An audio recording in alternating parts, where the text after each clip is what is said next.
Children, you have gathered here today. Ave Maria,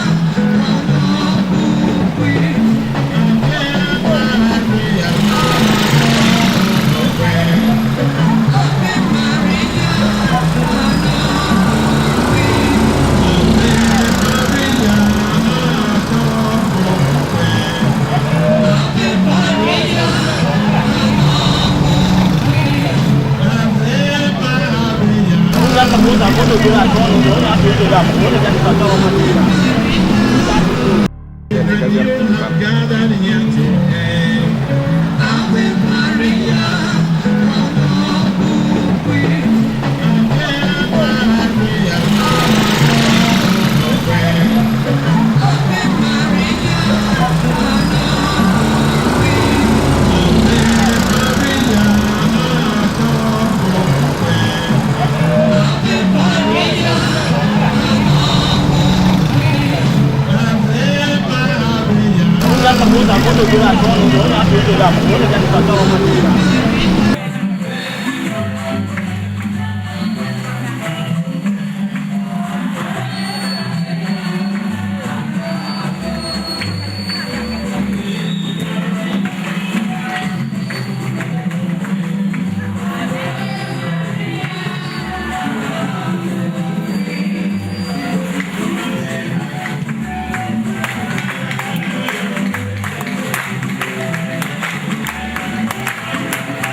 bigger than what people call you. You are bigger than what people say. Oh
gaziri ma nwoke si o ma nke nwaanyị o n'ezie ha abụọ wụrụzie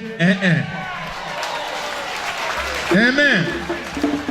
Ndị a na-ekwu maka ha mụnwa ga-agbafe akwụkwọ na Igbo Ukwu ebe a Lady of Fatima Igbo Ukwu. Ndị a ka Chineke gọziri wee bụ na nwaanyị emesịa take in wee bụ na amụ nwa ọ bụrụ a twin, a boy and a girl. Ọbara nne dị asọ na nwa Jizọs aka. Ya n'ebe ndị dị asọ na nwa Jizọs na nwere ife nye ha n'omume. Say amen.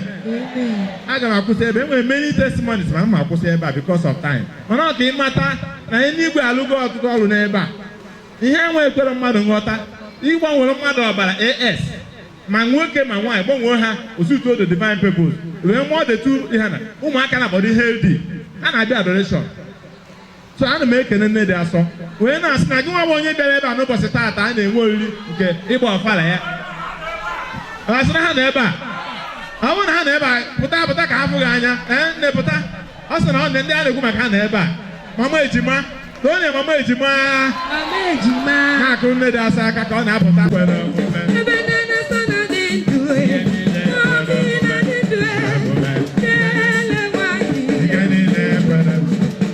Ebe mama ejima thank you. Ihe niile kwere omume o kwere omume. Ihe niile kwere omume o kwere omume n'ezie. Ihe niile kwere omume. On her second Ofala celebration, the Queenship of the Blessed Virgin Mary was instituted by Pope Pius XII in 1954. The fifth glorious mystery of the Rosary explains that Mary, our mother, was crowned the Queen of heaven and earth, as well as Queen of the angels. Since our Lord Jesus Christ is the light of the world, the Lumen Gentium, in John 8:12, Mary is also the Queen of light in Revelation chapter 12 verse 1. We are then joining the angels and saints of God to hail Mary as the Queen of all queens and the mother of all mothers. The ministry, which was endorsed by the then Bishop of Okada Diocese.